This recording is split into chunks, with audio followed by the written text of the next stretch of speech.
TV UAC y el Centro de Investigación Interdisciplinaria de la Facultad de Filosofía presentan Tiempo y Memoria con Cecilia Figueroa. Comenzamos. Buenas tardes, bienvenidos a una emisión más de este programa. Hoy vamos a hablar de literatura indígena, de oralidad, de relatos, de cómo estas cosmovisiones se publican en libros para propios y extraños, y para ello nos acompaña el maestro en estudios amerindios y educación bilingüe, egresado de esta universidad, y gestor cultural y editor, Luis Mauricio Martínez. Hola, Luis, gracias por acompañarnos nuevamente. No, a ti por la invitación, muchas gracias. Gracias, Mauricio. Pues déjame poner en contexto a los televidentes. Mauricio publicó un artículo respecto de el estadio en el que se encuentran y un esbozo de la literatura indígena, especialmente la ñañó, que nosotros conocemos como otomí. Y entonces le pedí que viniera a explicarnos pues este valor de nuestra literatura ñañó, ¿no? Que es la lengua que se habla en esta región. Mauricio, entonces, por favor, platícanos. Primero me gustaría que me platicaras respecto de otras literaturas indígenas, como la maya, como la zapoteca, que llevan ya décadas, al menos desde los 70, incursionaron los nativohablantes como poetas, como artistas, como literatos, y se congregaron en asociaciones en donde no dejaban entrar al otro. Dijeron, no, nosotros no queremos saber nada de editoriales occidentales, y entonces algunos hasta se posicionaron como rebeldes, ¿no?, ante el sistema, etcétera. Y nosotros, en cuanto a nuestra lengua ñañó, ¿qué onda? ¿Cómo vamos respecto de esos otros que van súper avanzados? Sí, bueno, Ceci, es un tema muy complejo, y antes de comenzar sí quiero hacer como un paréntesis. No sé si yo sea el indicado para hablar sobre literatura, de la literatura otomí o ñañú, pero bueno, al final sí estamos en este tema que vengo desarrollando desde hace varios años. Entonces sí considero que tengo elementos para poder platicar y compartir de lo que he encontrado e investigado. Quizá no soy el especialista con más experiencia, pero bueno, se trata de compartir. Pero como bien dices, el tema principal es literatura indígena. Antes que hablar de la literatura otomí, en México, partiendo, porque a veces es muy desconocido el tema, sí hay literatura creada, no nada más en español, literatura creada en varios de los idiomas mexicanos, el otomí, zapoteco, purépecha, en fin. Este es un movimiento que, según los estudiosos, hasta ahora coinciden que se generó en los años 70, como bien comentaste, en esta década, y surge justamente de esta beta de maestros rurales. Los maestros rurales en los años 70, además de su tarea pedagógica, comenzaron a documentar la oralidad de sus pueblos, sin saber que eso se convertiría en un acervo literario, que era por fin escribir toda esta memoria oral que estaba en sus pueblos. A partir de ahí surge una primera generación de publicaciones que luego se conoce como ahora la primera generación de literatura indígena. Y efectivamente, si hablamos de lenguas indígenas o lenguas mexicanas, como bien sabemos o podemos afirmar, no generalizando, pero sí puntualizando, que son idiomas minorizados y minoritarios. Como tal, no son tan difundidos. Mucha de su población, de la gente oriunda de esos pueblos, ni siquiera la puede escribir por distintas cuestiones que tienen que ver con la educación, con la política lingüística. Entonces, a partir de esto, hay todo este movimiento de literatura indígena que tiene que ver justamente con su estadio. Hay lenguas indígenas que tienen literatura en la que ya hay mayor avance, otros en los que todavía no hay mayor avance, y tiene que ver con esta parte de en qué momento se encuentra lingüísticamente el pueblo. Entonces, la literatura indígena surge en estos años, en los 70s, y a partir de ahí se habla, insisto, según los estudiosos, de que hay como tres momentos. Un primer momento es la literatura que recuperaron estos docentes, que es la tradición y la memoria oral, que se fue publicando. Un segundo momento, con el paso del tiempo, fue esta memoria, esa tradición oral. Ahora vamos a tomar lo que podemos llamar como licencias. Ya tengo recuperada la leyenda de este pueblo, de su origen. Ahora sobre esta leyenda vamos a meterle un poquito de creatividad, y ya está como otro texto que sería un híbrido. Y finalmente se ha llegado en algunos pueblos, en algunas comunidades o según algunos idiomas, en la parte estética. Ya textos totalmente creativos, según ya sea como narrativa, como poemas, pero pero no despegados de la oralidad porque es inevitable, pero sí ya originalmente creados sin pensar en eso, sino ya como un texto totalmente original. Entonces son como los 3 momentos que tiene esta literatura en lenguas mexicanas. Que varía de una región a otra. Se sabe que los primeros o los más desarrollados son los pueblos zapotecos y los pueblos mayas, quienes crearon los primeros talleres, como bien comentaste, estos talleres de intervención en los que los docentes proponían los primeros talleres literarios, incluso ponerse de acuerdo con la norma de su escritura, cómo vamos a escribir un poema y desde qué norma, porque los idiomas mexicanos, al ser minoritarios, pues todavía también están en estos debates de si la ñ es nasal, como lo escribimos, en fin, temas muy lingüísticos. Entonces, al final, sí es inevitable si hay élites. Finalmente hay autores que ya publican sus libros, que en su momento hicieron los primeros talleres. Hay gente que todavía está, o por ejemplo, hablando de docentes, que apenas están acercando a esta parte. Entonces, si hay grupos que han logrado un desarrollo y han creado estas iniciativas como los talleres, como los colectivos, y eso ha hecho que más población indígena, más población de estos pueblos originarios que además puede leer y escribir, se acerque y se interese en la literatura. Pues como todo colectivo, pues también tienen como sus criterios, quién se considera que sí está haciendo literatura, quién se considera que sí tiene como ya esta vena creativa. Entonces son debates internos que sostienen sus propios creadores, y de eso se trata, llegar a estas generaciones de intelectuales indígenas, que ya sean ellos no nada más quienes escriben, sino quienes además hacen teoría literaria, crítica literaria, y que ellos mismos estudian lo que su pueblo está generando. Y se traducen a sí mismos, ¿verdad? ¿Qué es eso? Respecto de la parte triste, que no, estos pueblos originarios muchas veces no son como el público meta de estos libros, aunque debieran. ¿Por qué? Porque traemos una política educativa en el ámbito indigenista. Recordemos toda la era priista, desde la revolución o antes hasta los años 60, 70, en donde se trataba de quitarles lo indígena, ¿no? Y entonces el Instituto Nacional Indigenista, todas las políticas públicas educativas, en lugar de enseñarlos a leer y escribir en su lengua, hasta hace muy poco, si mal no recuerdo, es un derecho el que tienen de recibir una educación bilingüe en su lengua materna y en la lengua impuesta, que es el español. Esto lo quería aclarar porque pues a eso responde el hecho de que paradójicamente saben leer y escribir en español, pero no en su lengua materna, ¿verdad? Sí, exactamente. Y justamente ese comentario que nos aporta se ancla en lo que, por ejemplo, la doctora Luz María Lepe Lira, que está ahí en la Facultad de Filosofía, ella ha desarrollado estas investigaciones sobre literatura indígena. Ella propone como 4 tensiones en las cuales se anclan los diferentes grupos que escriben, y además según el estado de su lengua. Dice que uno de ellos es el de la divulgación. ¿Qué editorial va a querer publicar una lengua que casi nadie habla? ¿Quién va a querer venderla? ¿Quién va a querer difundirla? Y está toda esta tensión de la divulgación, distribución.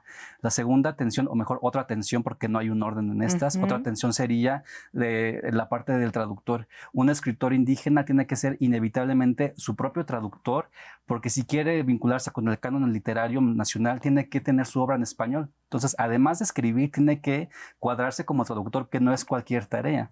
Es una tarea lingüística muy compleja, y entonces tienen que convivir con ese desarrollo inevitable del oficio de la traducción. Otra tensión es justamente la del contenido. Si desarrollan documentación de tradición oral, si hacen híbridos entre tradición oral recuperada y a partir de ahí creó un cuento nuevo, o esta parte estética, están creando un tema totalmente nuevo que no tiene nada que ver con su memoria oral. Entonces la otra tensión son los contenidos, y finalmente lo de la vinculación, que por ahí nos dice, por ejemplo, Javier Castellanos, un escritor zapoteco de la primera generación.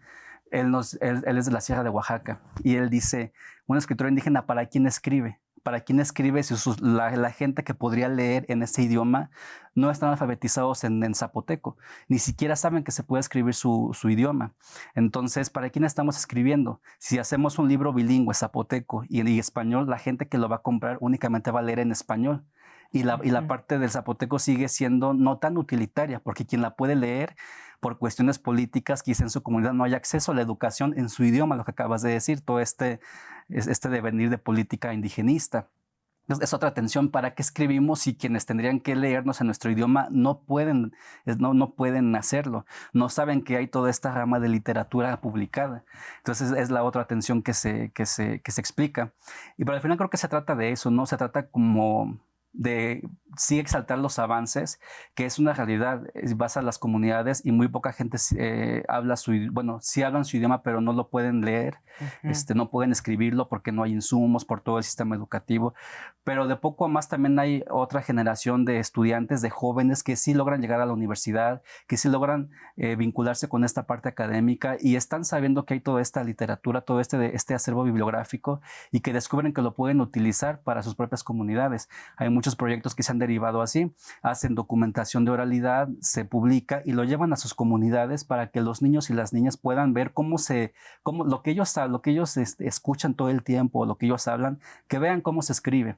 Y después de eso, mira, además hay escritores que escriben en mi lengua. Entonces ya es como un avance, insisto, hay comunidades, por ejemplo, si te vas al norte como los quilihuas, que apenas están en recuperar su tradición oral.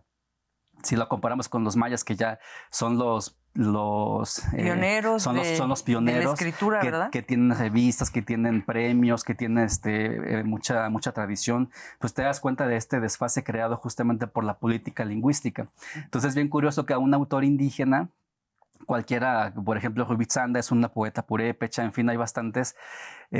Siempre las entrevistas, más que preguntarles por literatura, les preguntan por la parte política, les preguntan por lingüística, les preguntan por como esta parte social. Entonces es inevitable, ellos cargan, o mejor decir no cargan, les acompaña un discurso político y social por ser hablantes de lenguas minorizadas y minoritarias. Y es bien, a mí me causa como entre curiosidad de cuándo les van a preguntar de literatura. Siempre les preguntan por la lengua, por los hablantes, por la educación. Entonces ellos asumen y están conscientes que tienen una responsabilidad social porque finalmente son portavoces pues de poblaciones que quizá no han tenido tanto foco, tanta atención. Ellos que lo han logrado por su trabajo académico y creativo, pues tienen esta misión de, pues sí, soy creador, pero tengo que hablar de la lingüística, tengo que hablar de la política, tengo que hablar del rezago educativo en mi comunidad y pues va de la mano con mi oficio. Por eso les llaman los embajadores, ¿verdad? Por eso siempre que presentan a alguien que es nativo hablante, lo presentan como el embajador de la nación náhuatl, por esto que dices, porque son los portavoces. Sí, aunque eso de las naciones al final también son colectivos, ¿no? También son ACs en muchos de los casos, que se crea como eso, una colectividad de intelectuales, generan una asociación que se anuncia como la nación otomí, como la nación purépecha, que no necesariamente representa a todo el pueblo, sino que es un colectivo que logró tener fundamentos para poder organizarse de manera oficial. Insisto, eso es un panorama general. Si nos vamos a cada región puede ser muy distinto, quizá alguna nación sí está representando a toda una comunidad, entonces quizá pueda parecer un poco arriesgado comentar esto, pero sí, al final hay colectivos, al final hay ACs, al final muchos de ellos están representados en esas portavoces, otros quizá no tanto. Entonces no generalizo, simplemente es lo que hay en el panorama actual.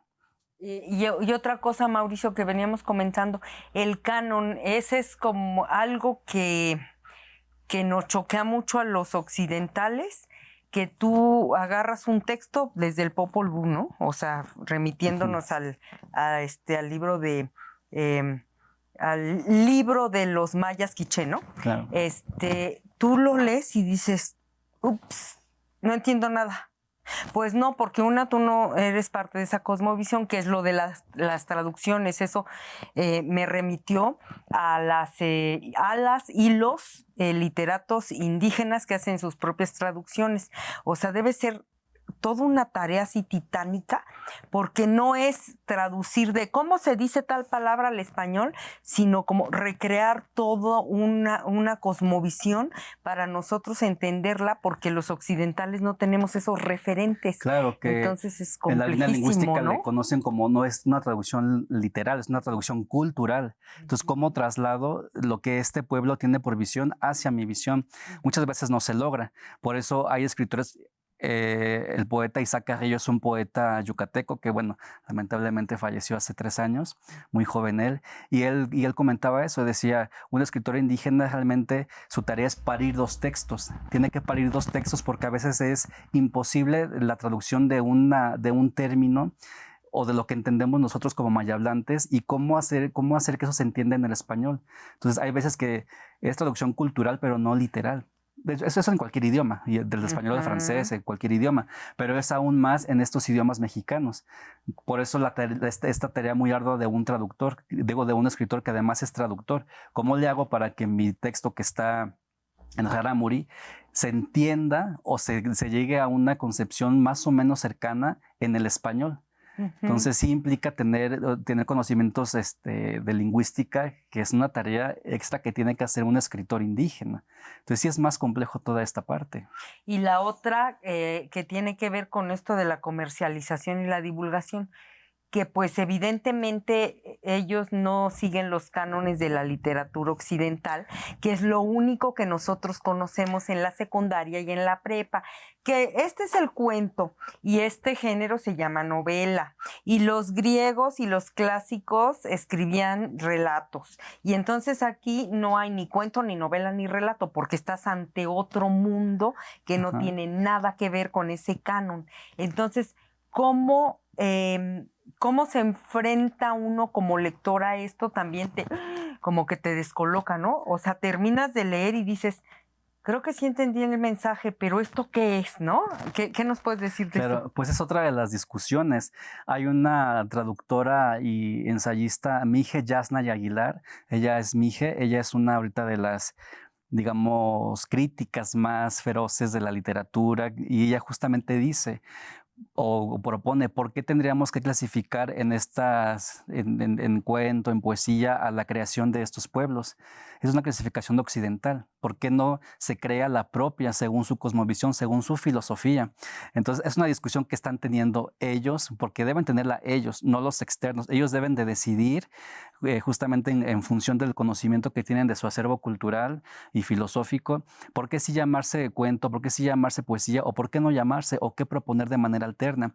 Entonces hay una discusión amplia, ardua, que cada vez se profundiza más, afortunadamente, y eso es lo interesante, que ya ellos están discutiendo y no necesitan como esta visión, no que anda de metiche ahí, no es necesaria, ya ellos están discutiendo. Y sí es uno de los temas que están sobre la mesa, que hay debates, hay congresos. Por ejemplo, está hay una asociación que se llama ELIAC, Escritores en Lenguas Indígenas AC, que se creó, fue de las primeras que se creó, y hacen encuentros generalmente anuales o bienales donde se sientan a discutir estos temas. Entonces, obviamente, si no lo venden, y tendríamos que comprarlo como libro de poesía, libro de cuento, libro de narrativa. Sí se vende así, sí se clasifica así cuando una editorial les publica y lo venden en la librería, porque es la manera en que lo conocemos nosotros. Ya cuando lees el texto, justamente tú dices que eso no es poesía. ¿Eso qué es? Eso es la memoria plasmada en un texto gráfico. Entonces, sí descoloca. Pero mientras sucede eso, al final lo que ahorita existe es la clasificación que todos conocemos. No que sea así, es como se ha difundido, y al final ahí está sobre la mesa de discusión por ellos mismos. Se puede seguir clasificando así, hay nuevas propuestas, en fin. Pero finalmente se cumple con el objetivo o el propósito que tiene todo arte, ¿no? Porque los lees y sí lloras. ¿Por qué? Porque dices, qué barbaridad, qué manera tan bella de pensarse, de sentir, de decir las cosas, ¿no? O sea, claro, sí, verdaderamente te abren otra ventana al mundo, porque sí tienen una forma que es bellísima, que te toca el alma, de decir las cosas. Bueno, esa ha sido mi experiencia, aunque te confieso que sí, a veces no les entiendo. Digo, ay, ¿qué querrá ver? No, pues es que no pertenezco a esta cosmovisión. Ok, me quedo con lo bello y hasta ahí, ¿no? Sin exigir cosas pues que son irracionales. Mauricio, Claro. ya nos queda muy poco tiempo. Vamos a entrarle a la parte del ñañó, que es lo que nos compete como región y no conocemos. Aquí nos trajiste una serie de textos, bueno, una selección, que no son todos. Platícanos cómo están divididos, porque este es un ejemplo de cómo está dividida la literatura ñañó. Sí, es una muestra nada más, insistimos, no es todo lo que existe, es lo que yo he podido recuperar y vuelvo a hacer hincapié, hay gente que debe saber más que yo de esto, pero al final pues estamos en la línea, ¿no? Por ejemplo, este es un texto, Cuentos en el Otomí de Amealco, es un texto que fue recopilado por el doctor Eval Hekin y Severiano Andrés de Jesús. Este es un texto que puede encerrar los 3 estados de los que estamos hablando, que es oralidad documentada, que es este híbrido entre oralidad y parte creativa, y la parte creativa, que es un cuento creado de manera original. Entonces, este podría ser un buen ejemplo de los 3 estados de la literatura que se hace aquí en Querétaro, concretamente de la variante de Santiago Mezquititlán. Este es un ejemplo. Por ejemplo, está otro, este pertenece a un colectivo que es colectivo de escritores ñañú, que por ahí hay un compa que no recuerdo su nombre, pero él al parecer pertenece a este colectivo y está haciendo una labor muy ardua de su difusión.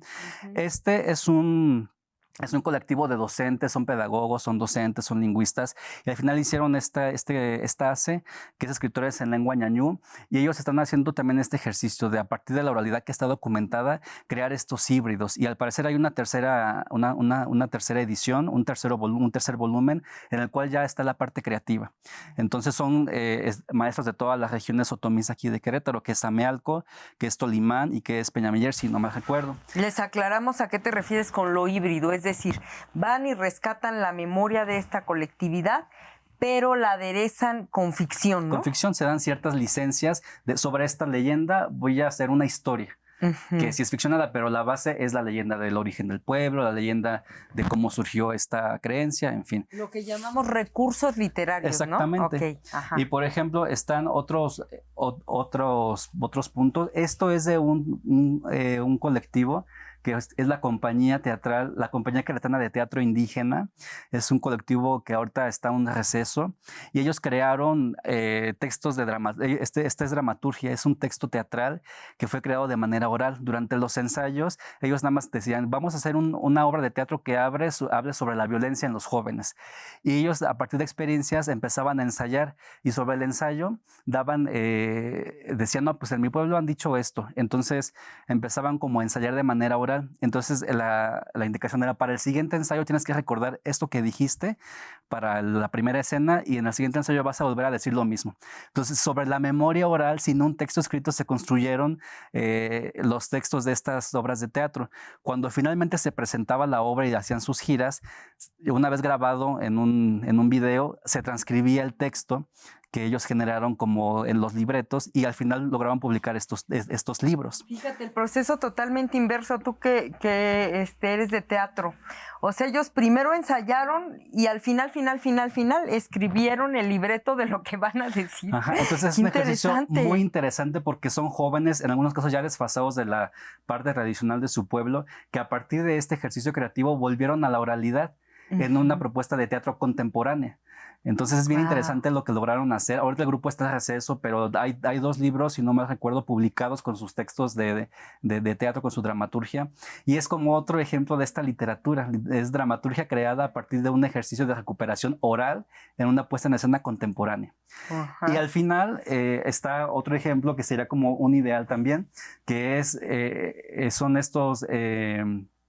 intelectuales indígenas otomís. Este es un libro de teoría y crítica literaria. Es del doctor Felipe Canuto Carrillo. Él está escrito en la Universidad de Guanajuato. Él es originario de Santiago Mezquititlán y él recupera estos textos de varios autores, que es la teoría y la crítica literaria de la literatura indígena. Entonces ya no nada más es crear, recuperar, documentar, sino yo mismo propongo una crítica a lo que se está haciendo en esta nueva generación de intelectuales que ya no requieren de la parte externa, sino que ya ellos son quienes están proponiendo su propio estudio. En fin, esto no es todo, es una pequeña muestra. Hay muchísimo más, por supuesto, sobre la mesa. Y eso es nada más un ejemplo de lo que pasaría con el ñañú, ñoñó, o según se nombre en la región de aquí de Querétaro. Así como está esto, está la producción de cada zona, de cada lengua indígena o de cada estado que hay en el país con presencia de población indígena. Oye, ya para terminar, tu colega Luis Sánchez, ¿verdad? Luis Alberto Sánchez. Luis Alberto Sánchez, egresado de la maestría en estudios amerindios, es ya un intelectual. Así es. Porque además de recoger desde la parte académica esta memoria de Bominsato Limán, de dónde es, crea su propia poesía, ¿no? Así es. Y entonces está en estos dos rubros, el artista y el intelectual. Totalmente. Entonces ya fue un proyecto que se ancla en la recuperación de la tradición oral y además uno de sus coordinadores ya es un poeta totalmente creativo. Mauricio Martínez, pues muchas gracias por habernos acompañado nuevamente. A ti, gracias por la invitación. Gracias. Y a nuestros televidentes, nos vemos en la próxima emisión. Buenas tardes. TVUAC y el Centro de Investigación Interdisciplinaria de la Facultad de Filosofía presentaron Tiempo y Memoria con Cecilia Figueroa. Gracias por acompañarnos.